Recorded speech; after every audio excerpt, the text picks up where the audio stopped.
Sebagaimana yang dikatakan oleh Abu Darda, kunna ma'an Nabi sallallahu alaihi wasallam fi Ramadan fi safarin wa ahaduna yad'u yadahu ala ra'si min shiddatil har. Kami bersafar bersama Rasulullah sallallahu alaihi wasallam di bulan Ramadan.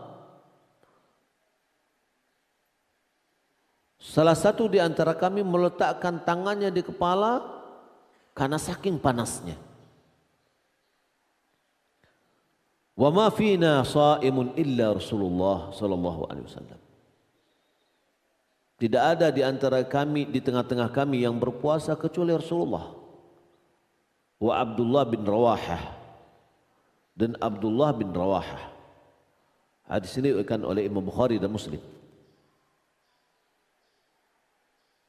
Di dalam kitab Muwatta bahwasanya Nabi sallallahu alaihi wasallam ketika beliau sampai di Arj,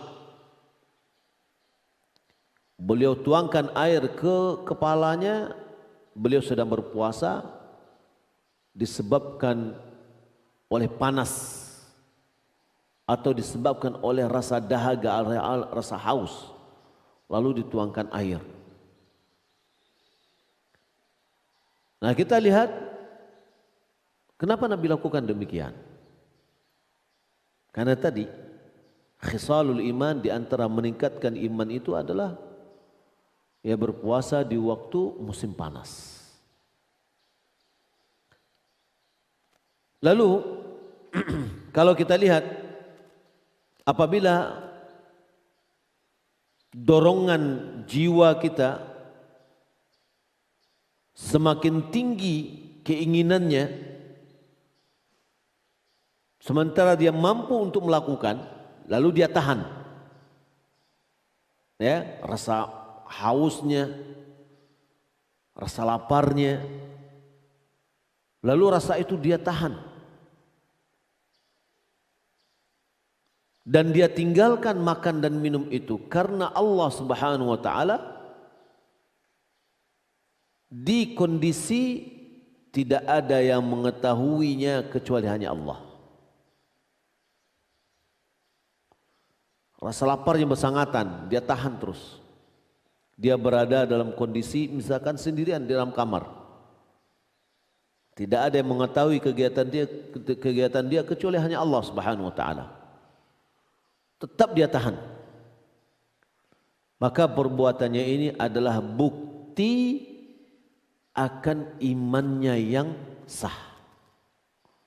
Benarnya keimanan yang ada pada dirinya.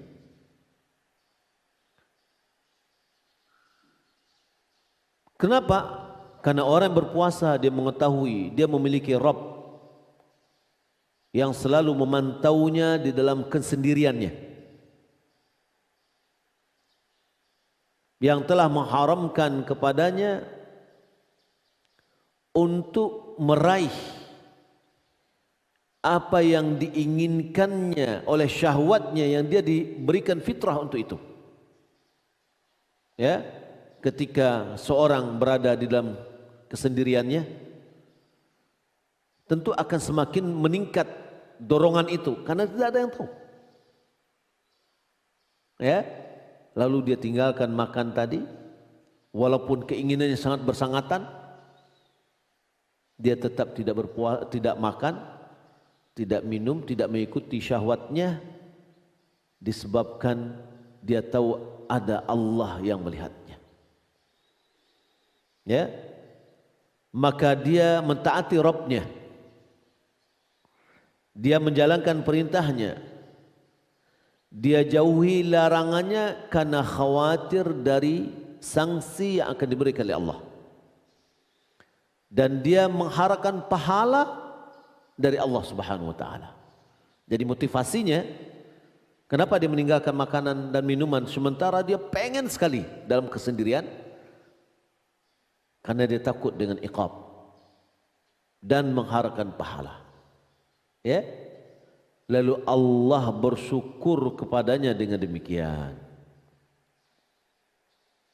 Maka oleh karena itu Allah Subhanahu wa taala mengkhususkan amalan puasa itu kepada dirinya. Ya, berbeda dengan amalan-amalan yang lain. Oleh karena itu, setelah hadis tadi innahu li wa ana ajzi bih, lalu kelanjutannya innama taraka syahwatahu wa ta'amahu wa syarabahu li ajli. Itu penjelasannya. Bahwasanya dia meninggalkan syahwatnya, makan dan minumnya gara-gara aku.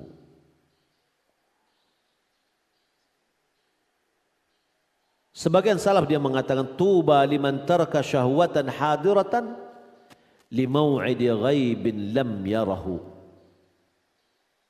Beruntunglah bagi orang, berbahagialah orang yang dia meninggalkan dorongan syahwatnya yang hadir pada saat itu untuk mendapatkan sebuah janji yang belum ada, ya, yang belum bisa dia lihat, janji gaib, janji dalam hal yang gaib nanti akan datang yang belum dia lihat. Yani kita meninggalkan makanan minuman kita disebabkan kita ingin mengharapkan pahala, dan inilah takwa. Ya, inilah takwa. Sebagaimana dikatakan oleh Talq bin Habib, an ta'mala bi ta'atillah ala nurin min Allah tarju thawab Allah, wa an tatruka ma'siyat Allah ala nurin min Allah takhafu azab Allah. Yang makanan takwa, engkau melaksanakan ketaatan kepada Allah atas cahaya dari Allah, mengharapkan pahala dari Allah, dan engkau meninggalkan maksiat kepada Allah di atas cahaya dari Allah, takut akan azab Allah. Makanya kalau kita lihat kutiba alaikumus shiyam kama kutiba alal ladzina min qablikum la'allakum tattaqun. Takwa ujungnya. Nah, inilah ketika seseorang meninggalkan makanan dan minumannya, dan itu adalah boleh bagi dia. Ketika di luar dari puasa, boleh atau tidak? Boleh. Ya, tapi dia tinggalkan makanan dan minumnya pada siang Ramadan karena dia takut kepada Allah Subhanahu wa taala. Ketika seorang mukmin yang berpuasa, dia mengetahui bahwa ridha Allah adalah dalam meninggalkan syahwatnya. Ridha Allah dalam meninggalkan syahwat dirinya, maka dia dahulukan ridhanya Allah atas hawa nafsunya. Dia dahulukan keridhaan Allah. Maka fasar ladzatuhu fi tarki syahwatihi lillah, sehingga kelezatan yang dia dapatkan, yang dia rasakan adalah dalam meninggalkan syahwatnya untuk Allah. Ya, karena orang yang berpuasa dia menikmati puasanya, ya, sementara dia meninggalkan syahwatnya untuk Allah Subhanahu wa taala. Kenapa?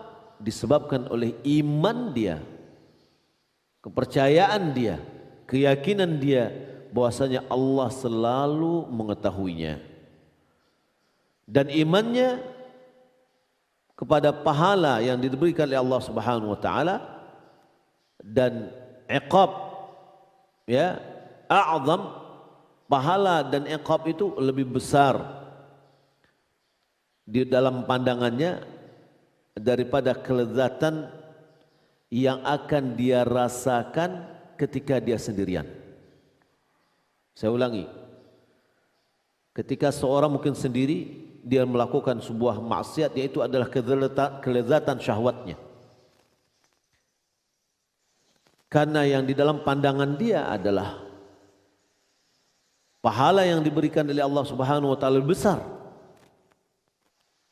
ketika dia tinggalkan syahwatnya. atau iqab itu lebih besar ketika dia menjalankan syahwatnya. Ketika posisi itu lebih besar daripada di dalam pandangannya daripada dia melakukan syahwatnya di dalam kesendiriannya, maka ini menunjukkan bahwasanya dia lebih mendahulukan keridhaan Rabbnya ketimbang dari mengikuti hawa nafsunya. Malahan orang mukmin,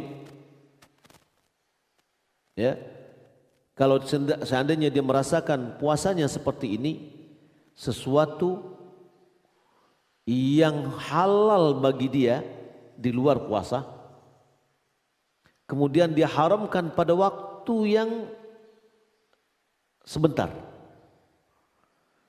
ya, karena takut kepada Allah Subhanahu wa taala, maka meninggalkan yang haram untuk setiap saat, tentu ini harus lebih bisa dilakukan lagi.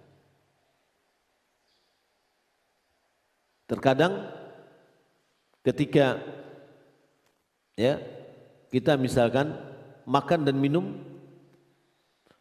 kita mampu untuk menahan walaupun kita sendirian,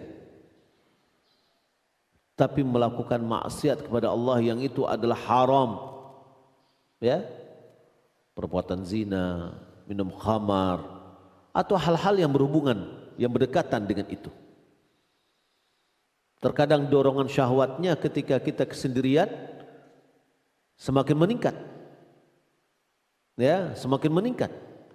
Nah, kalau seandainya kita sudah dilatih oleh Allah Subhanahu wa taala selama 1 bulan penuh, ya, untuk meninggalkan yang sesuatu itu adalah halal bagi kita di luar dari Ramadan, ya, di luar dari siang puasa, maka sesuatu yang haram setiap saat, ya, seperti perbuatan zina, minum khamar, memakan harta orang tanpa hak, ya,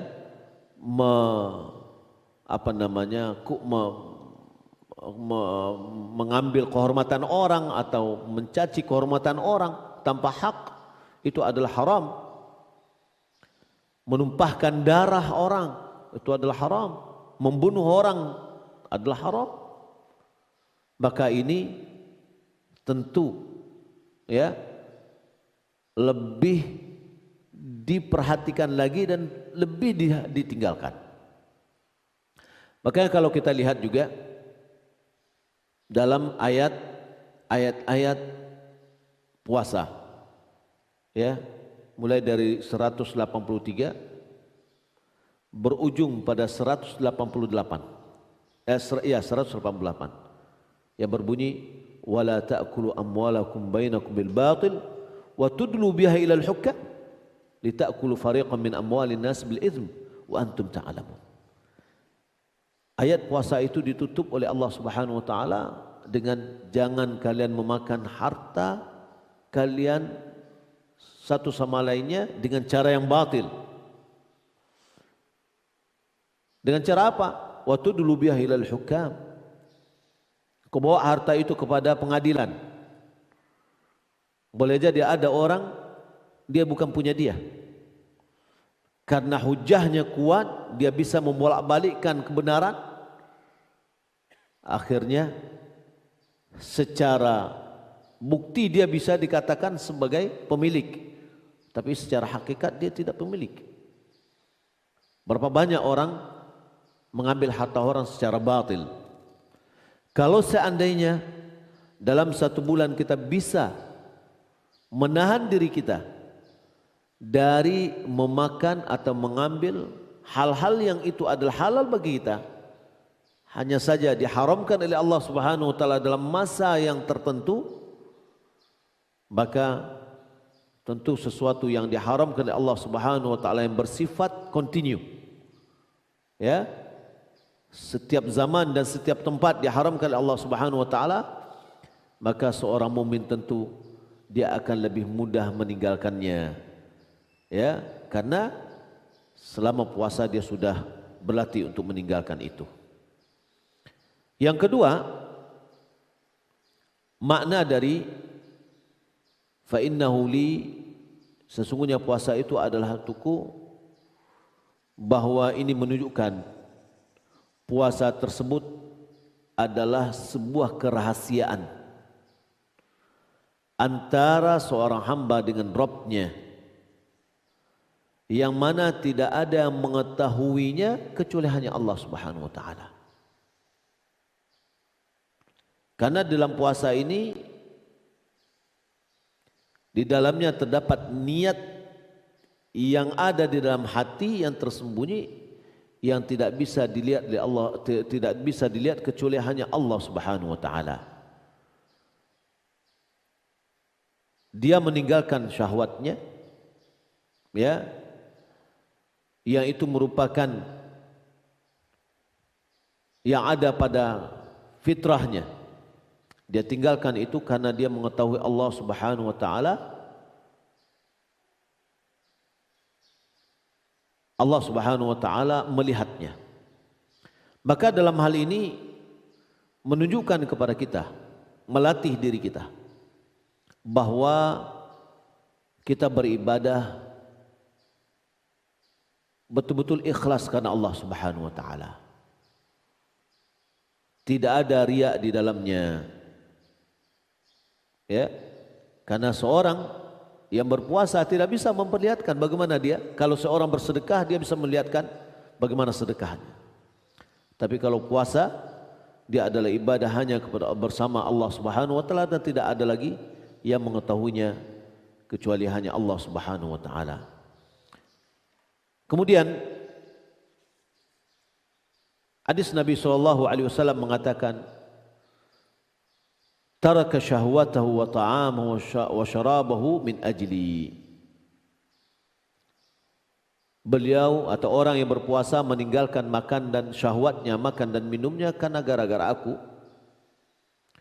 Ini adalah isyarat, ya, mengisyaratkan kepada makna yang telah kita sebutkan tadi, bahwa makna dari puasa itu untukku karena dia meninggalkan syahwatnya, meninggalkan makan dan minumnya karena Allah Subhanahu wa taala.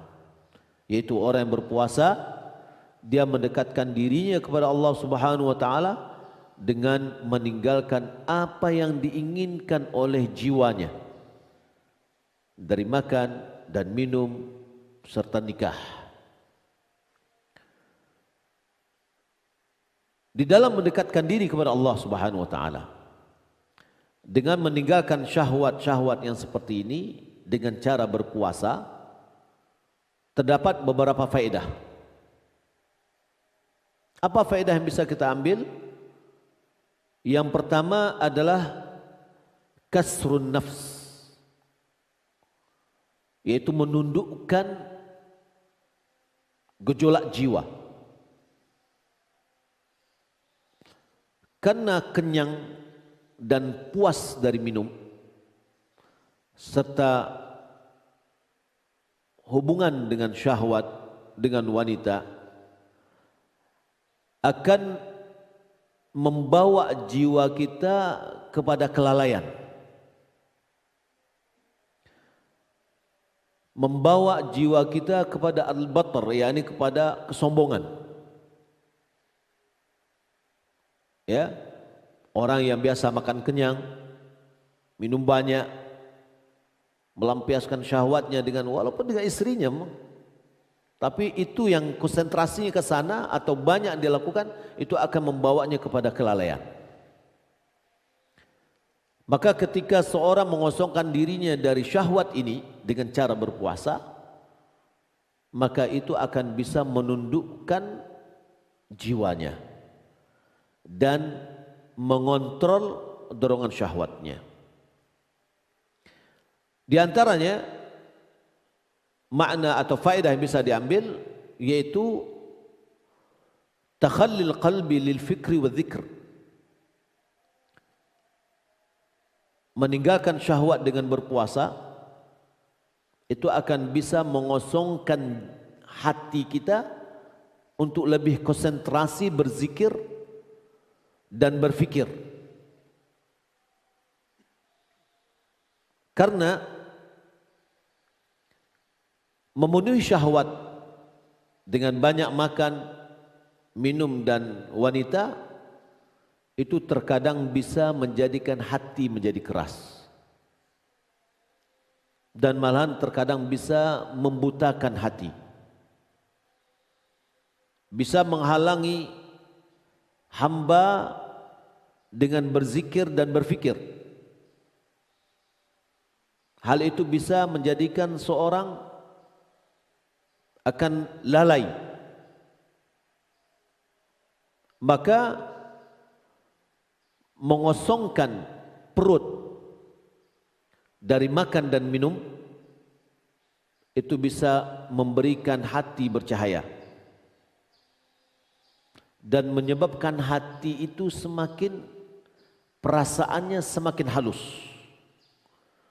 dan bisa menghilangkan kekerasan hati dan bisa menjadikan hati mudah untuk berzikir dan berfikir. Maka kalau kita lihat di antara ulama di dalam mereka belajar dalam kondisi perut kosong. Maka kekuatan hafalannya semakin meningkat. Berbeda dengan perut kenyang.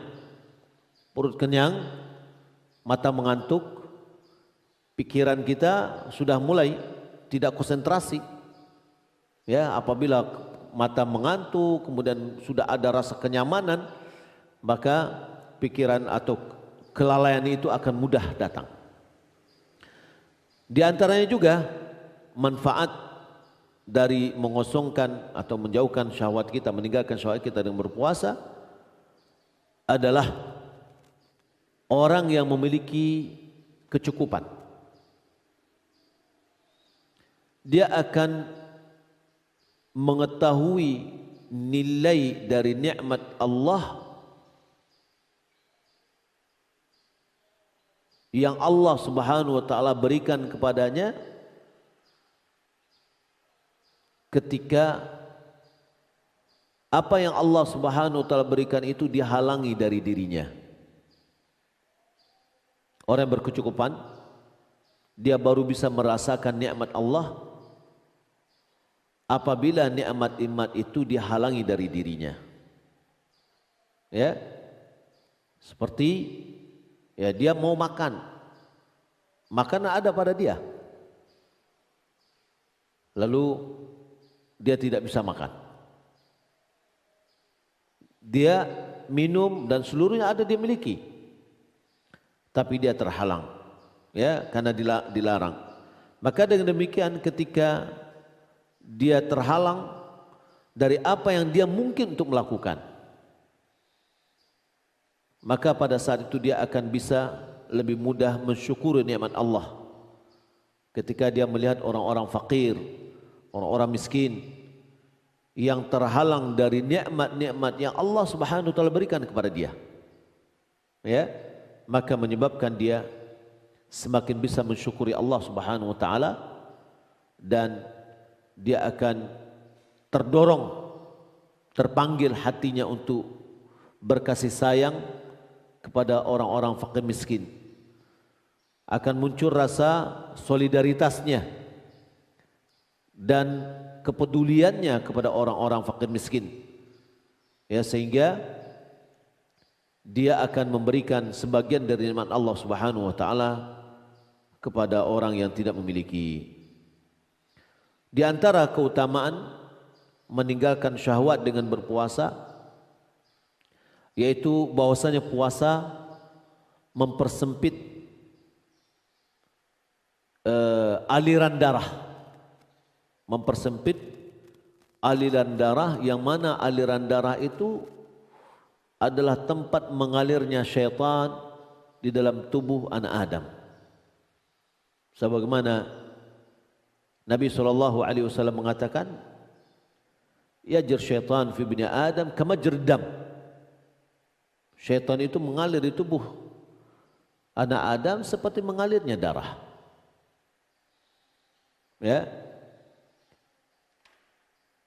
Maka ketika berpuasa dengan mengosongkan dirinya dari makanan dan minuman, ya, maka pembuluh darah ini semakin mengecil,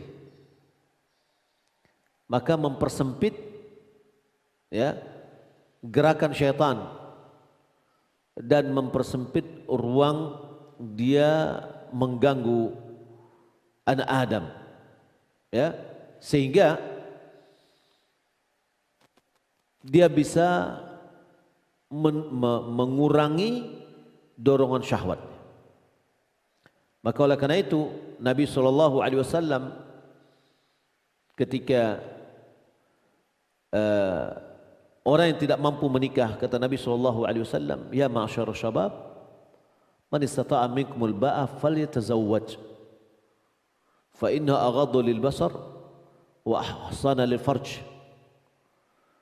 Wahai sekalian pemuda, siapa yang mampu di antaramu untuk menikah, yang sudah mampu di antaramu untuk memberikan nafkah, maka menikahlah, karena dia lebih mudah, lebih menjaga kepada menundukkan pandangan dan lebih menjaga kepada kemaluan.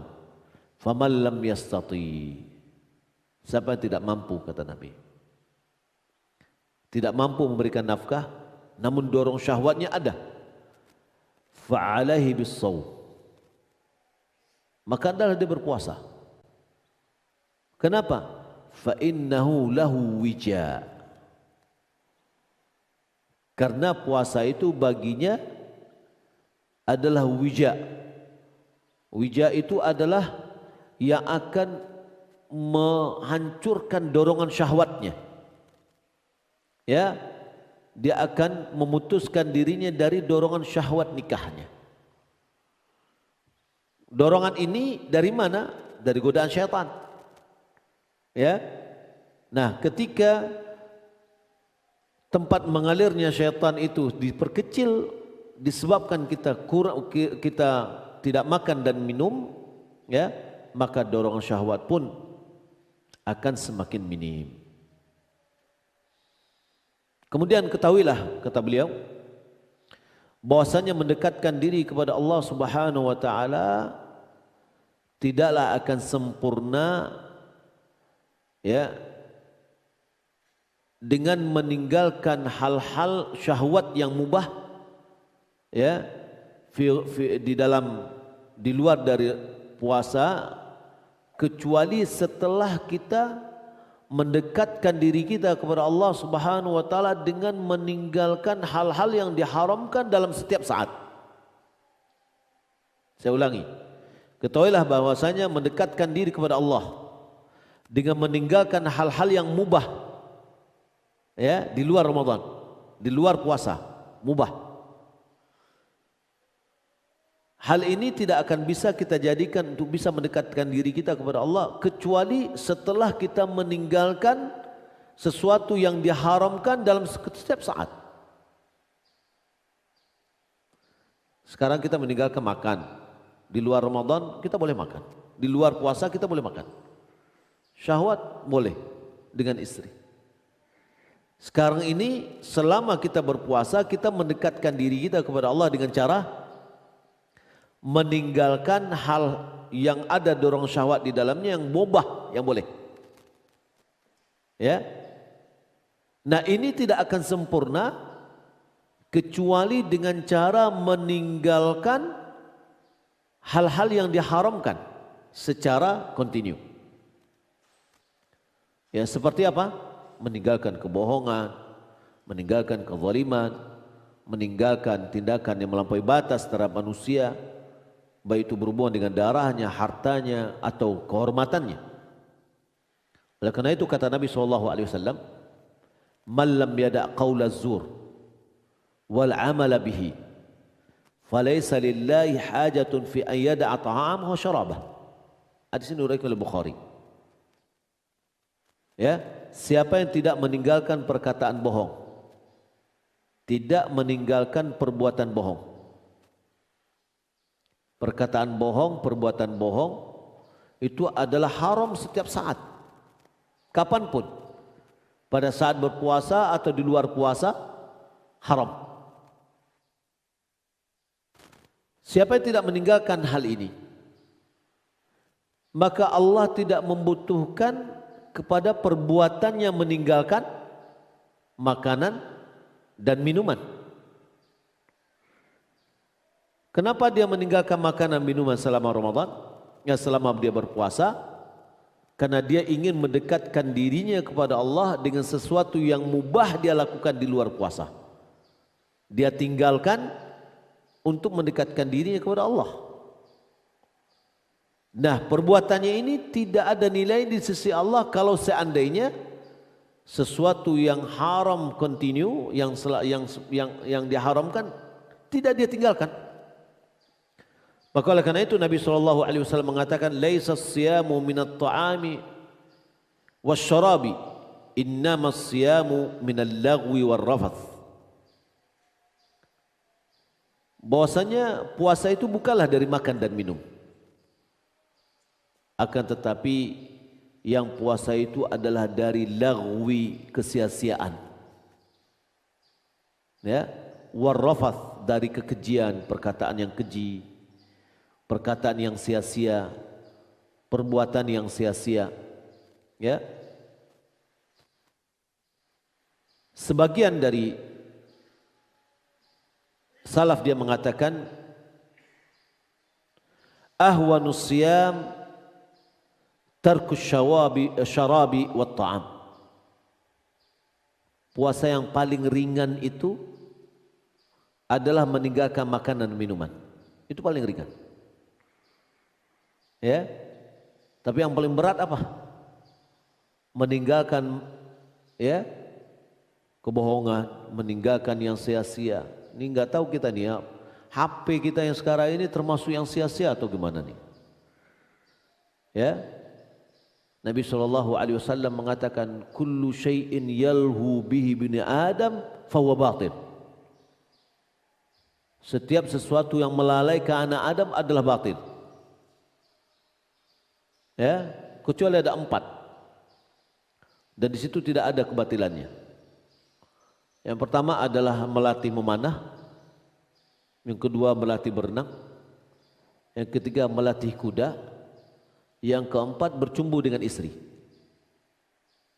Ya, itu tidak ada kebatilannya. Lebih dari itu yang melecehkan kita, melalaikan kita, itu adalah batil. Lalu Jabir dia mengatakan, idza sumta falyasum sam'uka wa basaruka wa lisanuka 'anil kadhib wal maharim. Jika engkau berpuasa, kata Jabir, hendaklah juga pendengaranmu, penglihatanmu, dan lidahmu berpuasa dari kebohongan dan berpuasa dari hal-hal yang diharamkan. Jadi telinga berpuasa dari hal yang haram untuk didengar. Ya, mata berpuasa dari hal yang haram untuk dilihat. Wada' adzal jar, jangan sakiti tetangga. Wal yakun 'alaika wiqarun wa sakinatun yauma shaumika, hendaklah ada ketenangan, kewibawaan pada hari kamu berpuasa. Ini orang yang berpuasa hendaklah ada kelihatan ketenangan pada dirinya. Wala taj'al yauma shaumika wa yauma fitrika sawa. Jangan jadikan harimu berpuasa sama dengan harimu berbuka. Yani hari dalam puasa dengan luar puasa jangan disamakan. Kalau seandainya puasa hari-hari biasa kelihatan, ya, dia adalah selalu bagarah juga kawannya, ya, selama puasa jangan lagi. Harus dia bedakan. Ini harinya dia berpuasa, nampak ketenangan dan ketundukannya, ya. Di luar puasa, ya mungkin beda lagi. Lalu Nabi SAW mengatakan, rubba sha'imin hadzuhu min siyamihil ju' wal 'atash, wa rubba qa'imin hadzuhu min qiyamihi sahar. Boleh jadi orang yang berpuasa jatahnya dari puasa itu adalah rasa haus, rasa lapar dan haus. Jadi dia hanya mendapatkan rasa lapar dan haus saja. Pahalanya sudah tidak dia dapatkan. Ya. Kemudian wa rubba qa'imin hadzuhu minal qiyami sahar. Boleh jadi orang yang solat malam yang dia dapatkan dari solat malamnya hanya bergadang saja. Ya, nilainya tidak ada. Maka oleh karena itu di sini kita melihat rahasia ini semua adalah bahwa mendekatkan diri kepada Allah Subhanahu wa taala dengan meninggalkan hal-hal yang mubah tidaklah akan sempurna kecuali setelah mendekatkan diri kepada Allah dengan cara yang meninggalkan yang haram. Yakni puasa kita tidak akan sempurna kecuali kita meninggalkan hal-hal yang diharamkan oleh Allah Subhanahu wa taala kepada kita. Ya.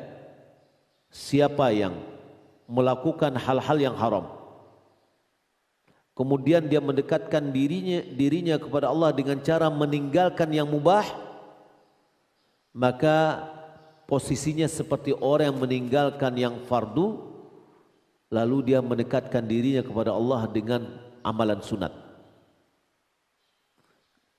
Dia mendekatkan diri kepada Allah, dia tinggalkan solat wajib, lalu dia bersolat sunat untuk mendekatkan diri kepada Allah.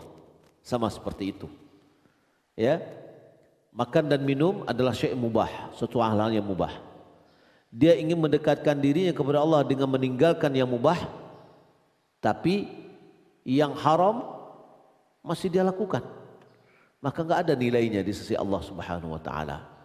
Maka oleh karena itu, kalau kita melihat, hendaklah kita berupaya ya memaknai puasa kita ini bahwa kita dilatih secara zahir meninggalkan makan dan minum.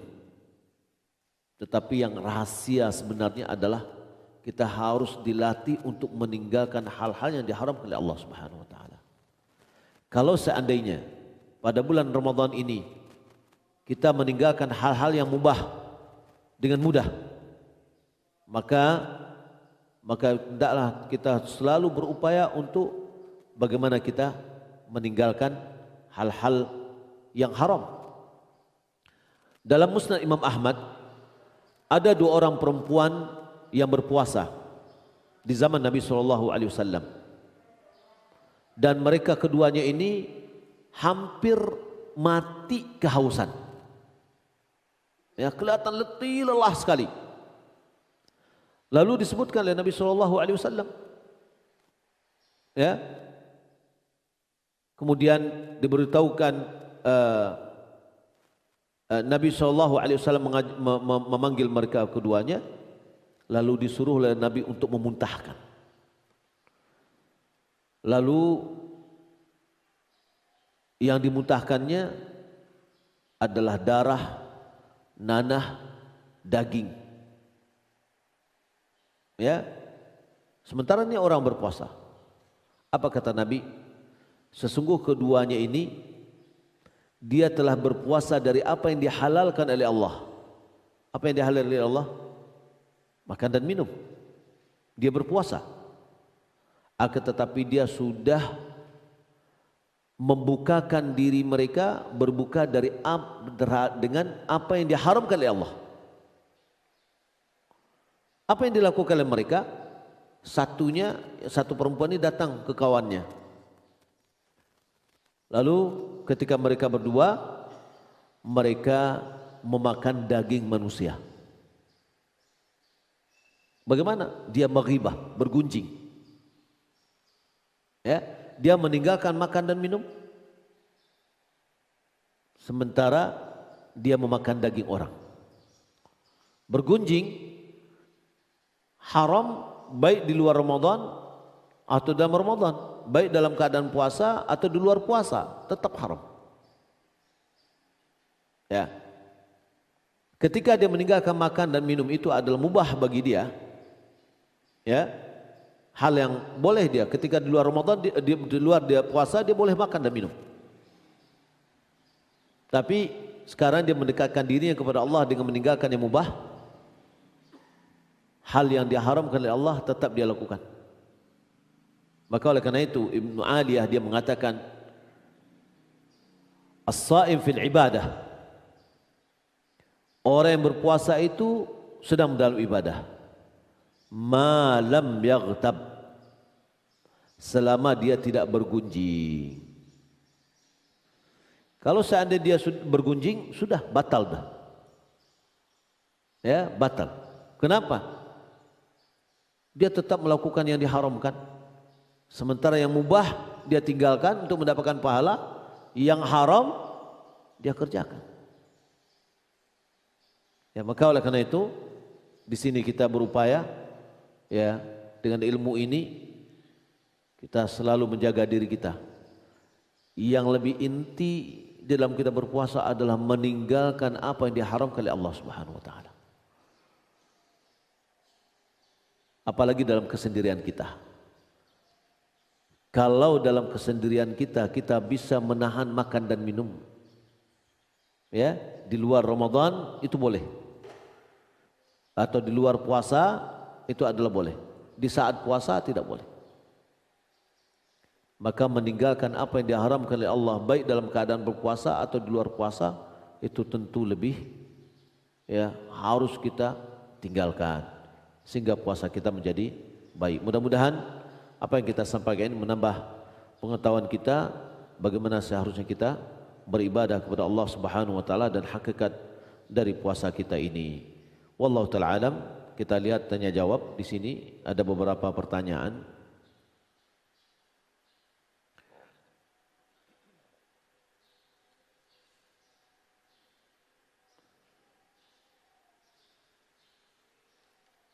Orang yang puasa di setiap bulan Ramadan diampuni dosanya. Dosanya bagaimana? Dosa itu terbagi kepada dua. Dosa disebabkan dosa besar dan ada dosa kecil. Dosa besar ulama mengatakan perlu bertaubat dari dosa-dosa besar itu. Amalan-amalan yang kita lakukan dan itu adalah bagian dari dosa besar. Kita sebutkan bahwasanya kita bertobat dari perbuatan itu dengan cara meninggalkan perbuatan tersebut, menyesali dan tidak mengulangi kembali. Adapun dosa-dosa yang diampuni ini adalah dosa-dosa kecil. Bagaimana perbandingan dosa dan pahala itu? Kalau kita lihat perbandingan dari amalan, satu amalan dosa, satu dosanya. Satu keburukan, satu dosanya. Berbeda dengan kebajikan. Satu perbuatan baik, 10 pahalanya. Maka ini merupakan kasih sayang Allah yang maha luas. Bahwa perbuatan pahala kebaikan sama sekali tidak sebanding dengan perbuatan dosa. Perbuatan pahala kita dilipat ganda 10 kali lipat, malah sampai kepada 700 kali lipat. Kalau itu yang terjadi, maka perbanyaklah amalan kebajikan kita agar banyak pahala kita. Wallahu a'lam.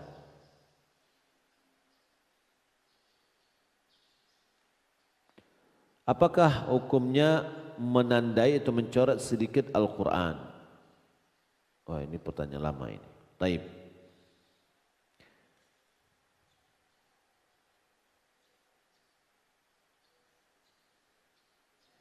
Di antara istri-istri Nabi yang 9 yang hidup, kenapa Aisyah menjadi istri yang paling dicintai? Paling Rasulullah cintai. Dan bagaimana cara untuk menjadi Aisyah itu, Ustaz? Ya, pertama bahwa rasa cinta itu adalah tentu fitrah. Rasa cinta ini ada penyebabnya. Ya. di antaranya ada akhlak. Makanya di antara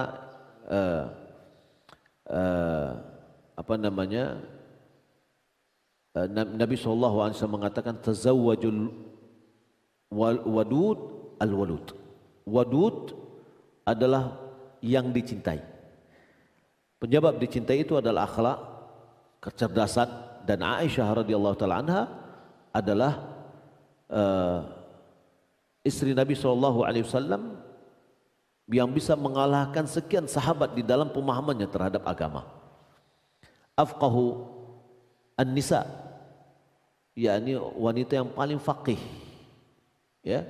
Dan ini adalah bagian dari bentuk kecintaan atau penyebab dari cintanya Rasulullah SAW. Maka siapa yang pengen jadi seperti Aisyah, ya pelajari bagaimana Aisyah, ya. Wallahu a'lam.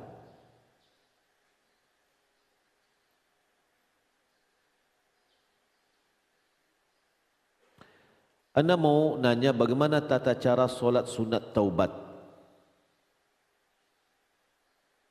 Solat sunat taubat itu adalah solat yang dilakukan bagi orang yang ketika dia sadar terhadap dirinya atas dosa-dosa, dia sesali, dia tinggalkan perbuatannya, kemudian dia solat 2 rakaat. Tidak seperti yang biasa dilakukan oleh orang setiap malam dia solat 2 rakaat untuk solat taubat. Tetapi adalah orang yang menyesali perbuatannya, setelah dia melakukan itu dia segera beristighfar, dia menyesali, kemudian dia iringi dengan solat 2 rakaat. Wallahu a'lam. Jika kita selesai wudu kemudian makan, apakah membatalkan wudu?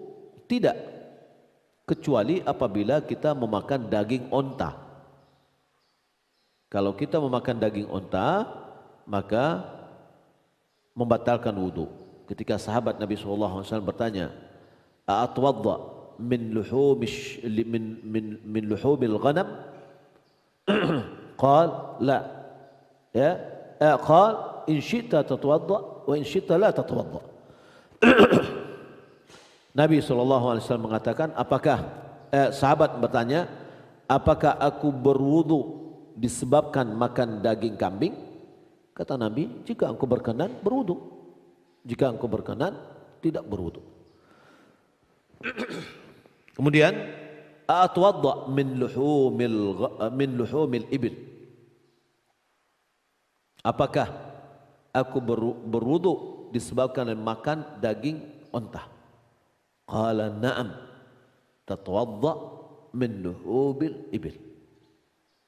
Nabi tegaskan, iya. Tidak hanya iya saja jawabannya. Nabi katakan lagi, berwudu'lah disebabkan oleh memakan daging unta. Adapun yang lain, ya, maka tidak membatalkan, hanya saja setelah kita makan pastikan mulut kita sudah bersih, ya, dari makanan sehingga tidak menyisakan makanan ketika kita di dalam solat. Anas cendawa, tapi ada keluar nasi sedikit. Apakah itu termasuk muntah yang membatalkan puasa? Mohon pencerahannya Ustaz. Dari Imam Fajri di Pesel. Muntah yang membatalkan puasa itu adalah muntah yang disengaja. Muntah yang disengaja berarti ada niat kita untuk memuntahkan. Kata Nabi SAW, man dharahul qai, ya, fala qada alaih, wa man istaqa'a falyaqdi. Kata Nabi SAW, siapa yang didorong oleh muntahnya, maka tidak ada qada baginya, teruskan puasanya. Wa man istaqa'a, siapa yang meminta, ya, untuk muntah, jadi ada kesengajaan untuk muntah, falyaqdi, hendaklah dia mengqadha puasanya. Jadi cindawa atau sendawa tadi yang mengeluarkan sedikit nasi itu tidak membatalkan puasa. Hanya saja jangan ditelan lagi. Ya. Kalau ditelan dia membatalkan puasa.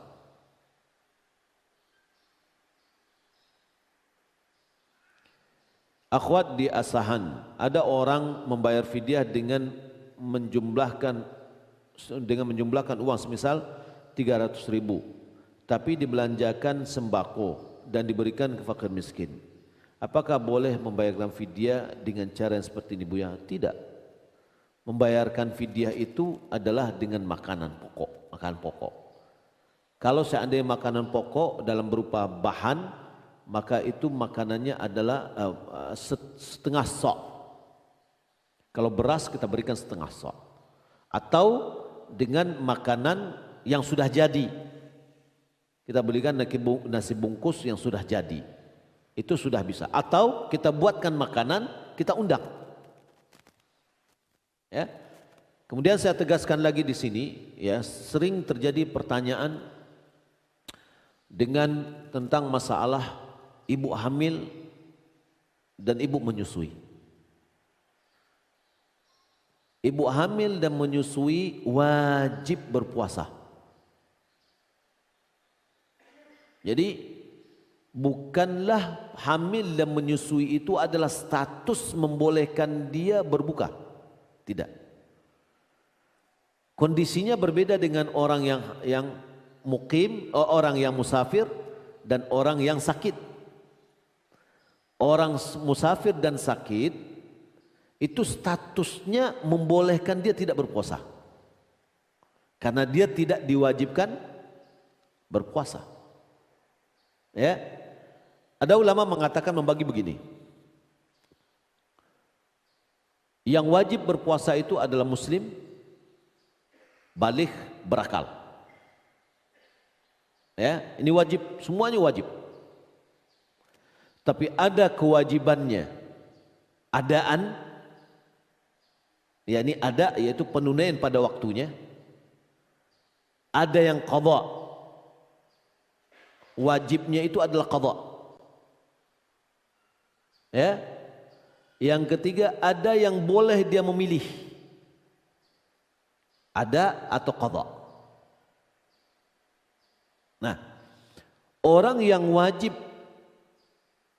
puasanya adaan sebagai yakni ada ditunaikan di waktunya, yaitu orang yang sehat, orang yang mukim, dan wanita yang bersih dari haid dan nifas.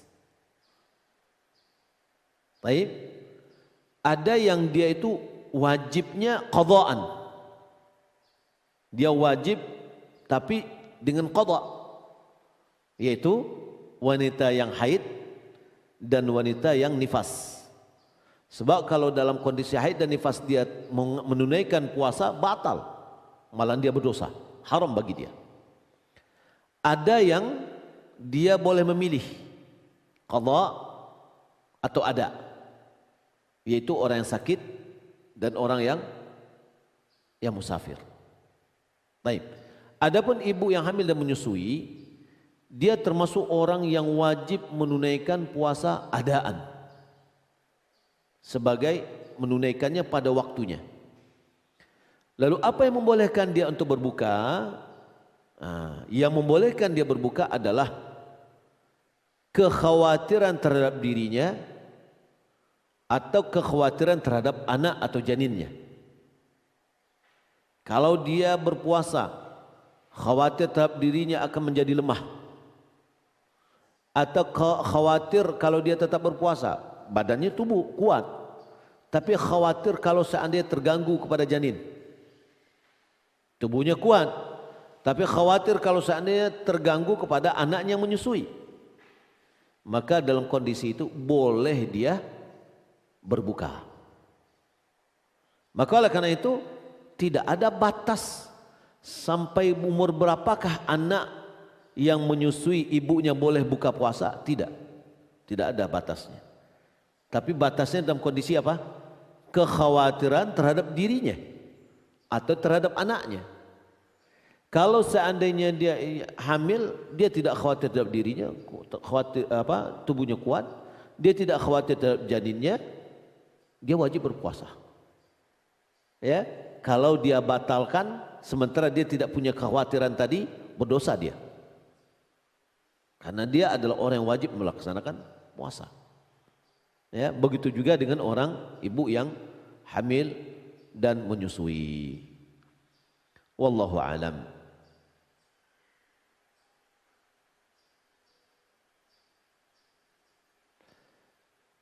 Pertanyaan di luar dari tema, saya tinggal di Manado yang mayoritas tetangga agama Nasrani. Saya di rumah jual sembako. Ada orang Nasrani titip jual kue di warung saya itu. Bagaimana hukumnya Ustadz? Soalnya saya sudah terlanjur terima kuenya sampai saya dimarahi suami. Takut dapat dosa, apalagi di dalam bulan Ramadan. Tapi kalau ada orang Islam yang mau beli, saya tidak kasih. Mohon solusinya. Sudah. Kema orang Islam kalau dia beli boleh jadi dia beli kue tapi dia makan nanti, ya, sampaikan, ingatkan bahwasanya ini tidak boleh dia makan atau membatalkan puasanya. Adapun orang Nasrani membeli kue itu siang hari kemudian dimakan, memang dia orang yang tidak diwajibkan puasa, ya.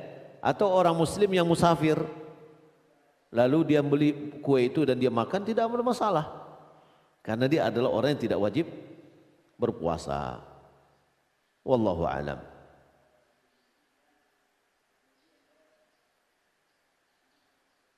Bolehkah kita mempercepat membayar zakat di bulan Ramadan ini walaupun belum mencapai 1 tahun? Boleh. Ya. Sampai 1 tahun itu adalah wajib. Kalau belum 1 tahun boleh diawalkan. Ya, apalagi untuk mendapatkan keutamaan bulan Ramadan.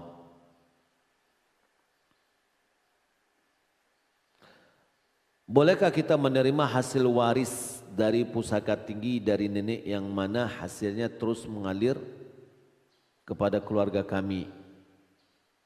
Membagikannya sesuai dengan waris Islam, namun dengan keredaan dari saudara laki-laki membagi rata dengan saudara perempuan. Kalau tidak boleh, bagaimana status harta tersebut yang terus menumpuk? Kemana boleh kita manfaatkan hasil harta pusaka tinggi tersebut? Pusaka tinggi tentu ini adalah turun-temurun.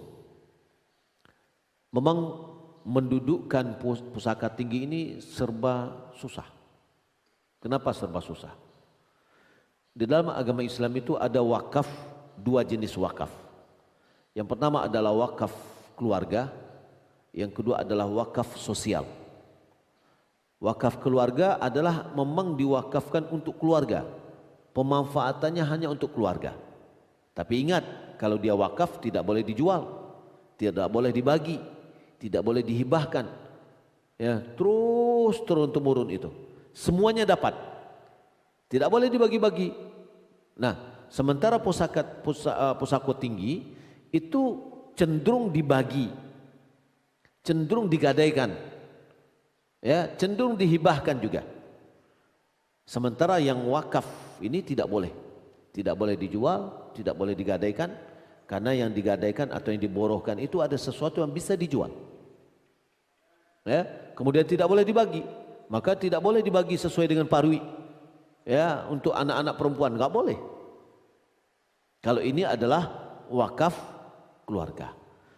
Nah, sementara keadaannya di masyarakat kita tidak, ya, dibagi. Kemudian malahan kalau seandainya punah dari sebuah keluarga, dia akan pindah kepada yang lain. Nah, di tempat kita juga terkadang pusaka tinggi bisa dijadikan pusaka rendah, dibagi dan dihak patenkan sehingga bisa dimiliki. Nah, intinya kalau seandainya kita lihat, kalau seandainya dia sudah menjadi hak milik, kalau dia sudah menjadi hak milik, maka dia dibagi sesuai dengan faraid. Karena harta al-irth, harta warisan itu adalah harta yang dimiliki oleh si mayat. Itu adalah harta yang dibagi secara warisan. Ya, semua yang itu milik dia, dia dapatkan pemberian orang, dia dapatkan dari keturunannya atau bagaimana, maka itu adalah dibagi secara faraid. Kalau seandainya dalam semuanya ridha sama ridha untuk membagikan rata, bolehkah? Sebagian pendapat ulama membolehkan. Dibolehkan untuk membaginya secara merata kalau semuanya ridha. Tapi kalau tidak, harus dikembalikan sesuai dengan pembagian faraid. Wallahu ta'ala alam. Apakah ketika puasa Ramadan boleh melakukan muqaddimah jima seperti berjumbu tanpa berjima, dan bolehkah menerima makanan pemberian dari mitra kerja bersinggungan dengan pekerjaan kita?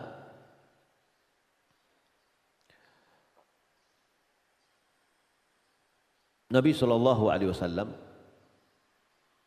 didatangi oleh seorang lalu bertanya, apa hukumnya mencium istri sementara dia sedang berpuasa? Kata Nabi, tidak boleh. Datang lagi satu orang, apa hukumnya mencium istri sementara dia sedang berpuasa?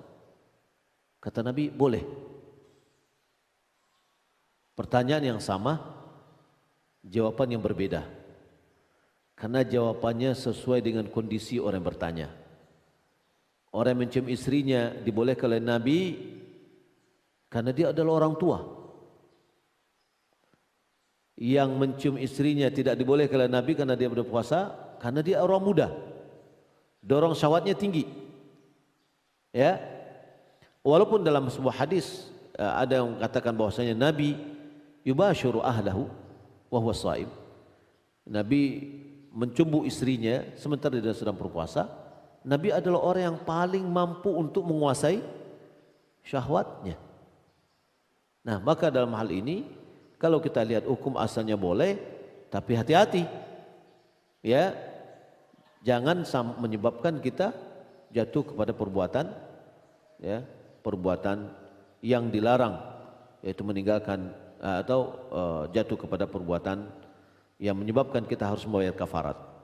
Ya, wallahu alam. Jika seorang sedang berpuasa, pas waktu wudu itu saat menghirup air ke hidung, itu macam mana Buya hukumnya? Jika terhirup apakah batal puasanya, tapi orang itu tidak bermaksud membatalkan puasanya? Bagaimana dengan pandangan dalam mazhab Syafi'i? Secara pembahasan ini bagaimana menurut Syafi'i, wallahu a'lam. Akan tetapi hadis Nabi SAW mengatakan ketika kita menghirupkan air ke hidung, wa baligh fil istinsyaq illa an takuna sha'imah. Kata Nabi SAW, bersungguh-sungguhlah menghirupkan air ke hidung kecuali dalam keadaan engkau berpuasa. Maka tetap kita menghirupkan air ke hidung kita, tapi tidak perlu keras-keras gitu. Ya. Kalau seandainya ada yang terhirup ya sehingga masuk tenggorokan, insya Allah tidak ada tidak membatalkan puasa karena tidak ada unsur kesengajaan. Wallahu a'lam. Apakah berdosa berbohong kepada orang tua tentang aib atau kekurangan suami? Kata Nabi SAW,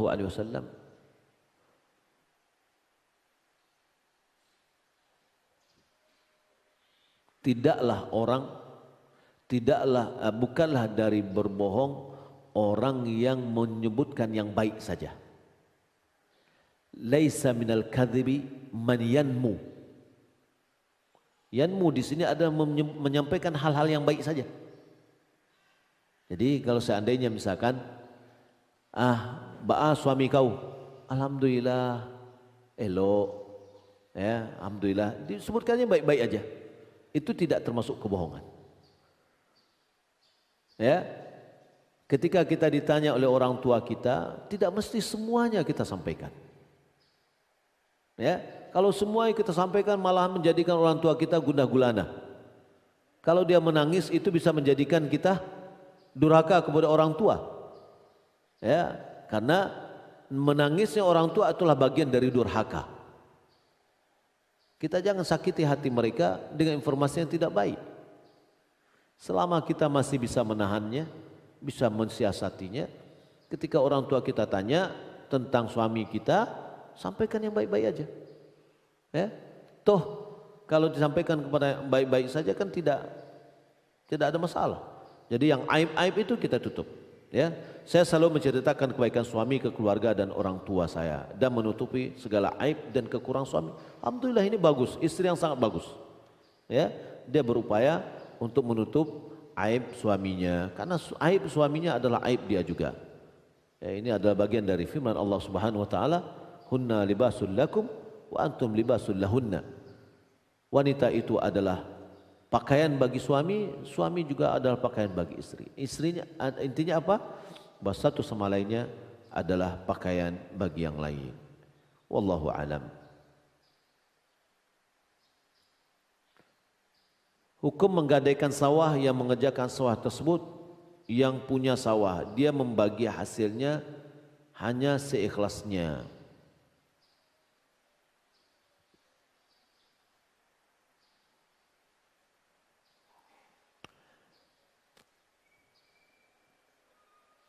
Nabi SAW mengatakan, kullu qardun jarra manfa'ah fahuwa riba.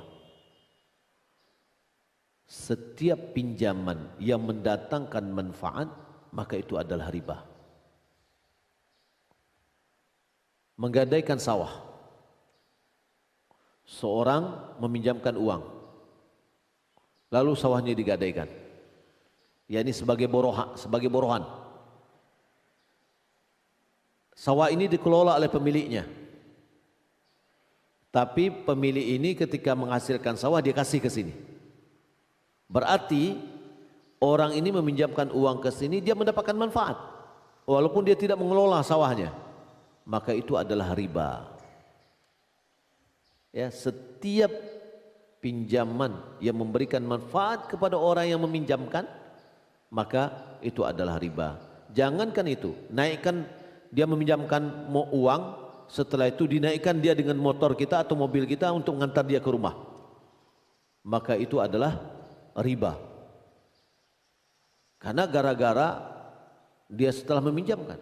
Maka oleh karena itu, ketika kita punya pinjaman ke orang, selama pinjam itu ada sama dia, kita tidak boleh menerima hadiah dari dia.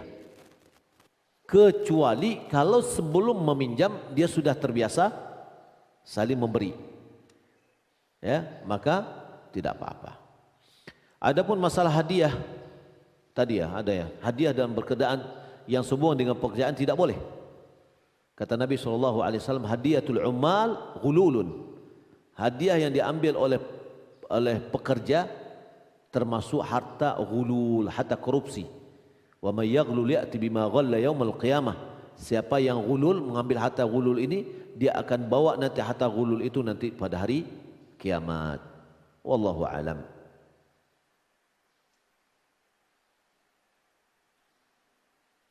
Mana lebih banyak pahalanya, mendengar ceramah di masjid ba'da subuh atau mendengar ceramah lewat TV? Kalau datang di masjid lebih banyak. Ya. Kenapa? Karena dia akan mendapatkan pahala majtama' qaumun fi bait min buyutillah yatadarrusun yatluna kitab Allah yatadarrusuna bainahum illa nazal 'alaihim sakinah wa ghasyiyatuhumur rahmah wa hafathumul malaika wa dzakarahumullahu fi man 'indah. Ada 4 keuntungan ketika seorang menghadiri majlis ilmu di masjid. Ya. Kalau di rumah dia dapat ilmu, tapi yang 4 tadi dia tidak dapatkan. Wallahu alam. Kita cukup di sini. Ya, pertanyaan semakin datang aja ini. Ya, kita cukup di sini dulu. Semoga bermanfaat. Wassalamualaikum warahmatullahi wabarakatuh.